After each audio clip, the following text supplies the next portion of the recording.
எர்ணாகுளத்திலிருந்து மதுரைக்கு நாளைய தினம் சிறப்பு ரயிலை திருவனந்தபுரம் வழியாக இயக்கப் போவதாக தெற்கு ரயில்வே அறிவிப்பு வெளியிட்டுள்ளது. அதுவும் ஒரு வழி சிறப்பு ரயிலாக இயக்கப்பட உள்ளது. எதனால் இந்த ஒரு வழி சிறப்பு ரயில்? மேலும் எர்ணாகுளம் பெங்களூர் இன்டர்சிட்டி ரயில் LHB பெட்டிகளை கொண்ட ரயிலாக மாற்றப்பட்டுள்ள நிலையில் அந்த பழைய பெட்டிகள் எந்த ரயில்களுக்கு பயன்படுத்தப்பட உள்ளது? இது மட்டுமல்லாமல் கரீப் ரத் வகையிலான பெட்டிகளை பொதுமக்கள் பிரிவில் இருந்து நீக்குவதாக இந்திய ரயில்வே வாரியம் அறிவிப்பு வெளியிட்டுள்ளது. இந்த ஒரு வீடியோவில் இதை பத்தி டீடைலா பார்க்க போறோம். சேனலுக்கு புதுசாக வந்தீங்கன்னா மறக்காம சப்ஸ்கிரைப் பக்கத்துல பெல்லைக்கான போட்டுருங்க. அப்பதான் நம்ம போடுற ஒரு வீடியோட நோட்டிபிகேஷன் உடனுக்குடன் வரும். வாங்க வீடியோக்குள்ள போகலாம். எர்ணாகுளம் மதுரை இடையே நாளை தினம் சிறப்பு ரயிலை இயக்கப் போவதாக தெற்கு ரயில்வே அறிவிப்பு வெளியிட்டுள்ளது. எதற்காக இந்த சிறப்பு ரயில் இயக்கப்படுகிறது என்றால் எர்ணாகுளம் பெங்களூரு இடையே இயக்கப்பட்ட இன்டர்சிட்டி ரயிலோட பெட்டிகளை மதுரைக்கு கொண்டு வர போறாங்க. இதற்காக தான் இந்த சிறப்பு ரயில ஒரு வழி சிறப்பு ரயிலாக இயக்க போறாங்க.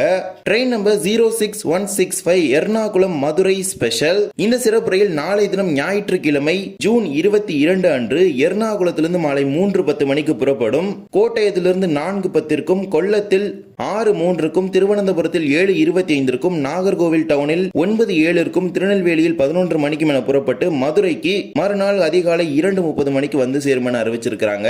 இந்த சிறப்பு ரயில் எர்ணாகுளத்திலிருந்து கோட்டயம், சங்கனாசேரி, திருவள்ளா, செங்கனூர், மாவேலிக்கரா, காயம்குளம், கருணாகப்பள்ளி, சாஸ்தான்கோட்டா, கொல்லம், வர்க்கலா, சிவகிரி, திருவனந்தபுரம் சென்ட்ரல், நாகர்கோவில் டவுன், வள்ளியூர், திருநெல்வேலி, கோவில்பட்டி, சாத்தூர், விருதுநகர் ஆகிய நிலையங்களில் நின்று செல்லும் என அறிவிப்பு வெளியிட்டிருக்கிறாங்க. இந்த சிறப்பு ரயிலில் 14 நார்மல் சேர்கார் பெட்டிகளும், 4 அன்ரிசர்வ் பெட்டிகளும், ஒரு ஏசி சேர்கார், ஒரு பேண்ட்ரி கார் லாக்டு கண்டிஷனுடன் சேர்த்து 2 SLRD-யுடன் மொத்தமாக 24 ஐசிய வகையிலான பெட்டிகளை கொண்டு இயக்கப்பட உள்ளது. எர்ணாகுளம் பெங்களூர் இன்டர்சிட்டி ரயிலிலிருந்து விடுவிக்கப்பட்ட பெட்டிகளை பயன்படுத்தி அந்த சிறப்பு ரயில் இயக்க போறாங்க. எர்ணாகுளம் பெங்களூர் இன்டர்சிட்டியை பொறுத்த வரைக்கும் மொத்தமா 2 ரேக் இருக்குது. அதுல நேத்து ஒரு ரேக் பாத்தீங்கன்னா LHB மாற்றி அமைச்சாங்க. இன்னைக்கு செகண்ட் ரேக் LHB மாற்றி அமைச்சு இப்ப 2 ரேக்மே LHB ரேக்ஸோட ரன் ஆக ஆரம்பிச்சிருக்குது. இதனால இந்த ட்ரெயினுக்கு ஏற்கனவே பயன்படுத்தப்பட்ட ஐசிஎஃப் வகையிலான 2 ரேக் பாத்தீங்கன்னா எர்ணாகுளத்துல தான் இப்ப நிக்குது. இந்த 2 ரேக்கையுமே 2 டிவிஷனுக்கு கொடுக்க போறாங்க.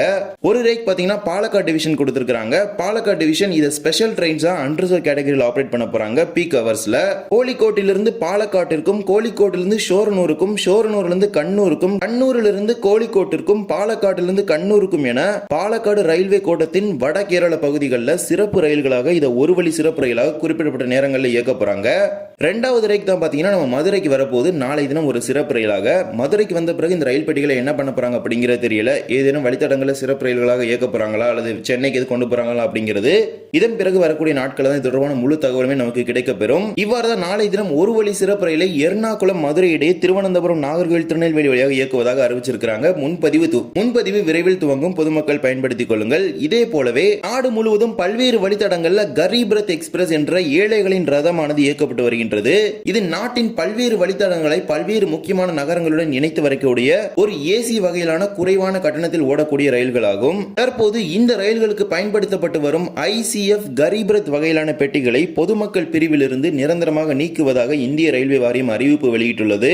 பொதுவாகவே கரீப் ரத் எக்ஸ்பிரஸ் ரயில்களை பொறுத்த வரைக்கும் அந்த கிரீன் டோன்ல இருக்கிற லிவரி தான் பாத்தீங்கன்னா எல்லாருக்குமே தெரிஞ்சிருக்கும். இதுதான் கரீப் ரத் எக்ஸ்பிரஸ் அப்படின்னு. பட் இந்த ட்ரெயின்ஸ் எல்லாத்தையுமே படிப்படியா LHB கோச்சஸா பாத்தீங்கன்னா அப்கிரேட் பண்ணிட்டாங்க. நம்ம சதர்ன் ரயில்வேல இருந்து ஆபரேட் ஆகிற கரீப் ரத் எக்ஸ்பிரஸ்மே பாத்தீங்கன்னா LHB ரேக் கொடுத்துட்டாங்க.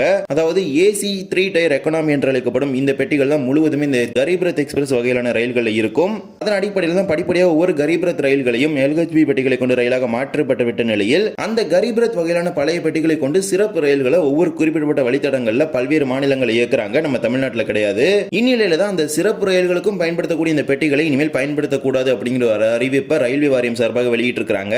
இந்த கரீப் ரத் வகையிலான பெட்டிகளை பொறுத்த வரைக்கும் பல்வேறு விதமான சிக்கல்கள், இந்த எலக்ட்ரிக்கல் மற்றும் மெக்கானிக்கல்ல பல்வேறு விதமான சிக்கல்கள் ஏற்படுவதனால இந்த ரயில்களுக்கான பராமரிப்பு என்பதை மேற்கொள்ள முடியாத ஒரு நிலை ஏற்பட்டுள்ளதாகவும் இதனால இந்த பெட்டிகளோட பயன்பாடை இனிமேல் பொதுமக்களுடைய பிரிவிலிருந்து நீக்குவதாக அறிவிச்சிருக்காங்க. அதன்படி இந்த கரீப் ரத் பெட்டிகள் இனி எந்த சிறப்பு ரயிலுக்கும் பயன்படுத்தப்பட மாட்டாது. மேலும் ஏதேனும் கரீப் ரத் ரயில்கள் ஓடினால் அந்த ரயில்கள் AC 3 டயர் எக்கானமி வகையிலான பெட்டிகளை கொண்ட ரயிலாக மாற்றப்பட்டுவிடும்.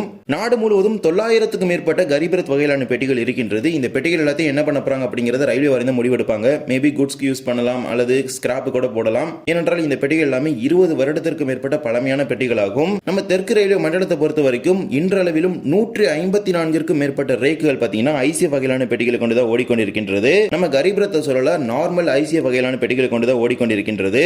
இந்த ரேக் அப்படிங்கிறது பாத்தீங்கன்னா 24 பெட்டிகளை கொண்ட ஒரு தொடர் ரயில் ஆகும். இதுதான் ஒரு ரேக் அப்படின்னு சொல்லுவாங்க. அப்படி பாத்தீங்கன்னா கிட்டத்தட்ட 154 ரேக் பாத்தீங்கன்னா LHB இப்போ வரைக்கும் மாற்றப்படாமல் தான் இருக்கின்றது.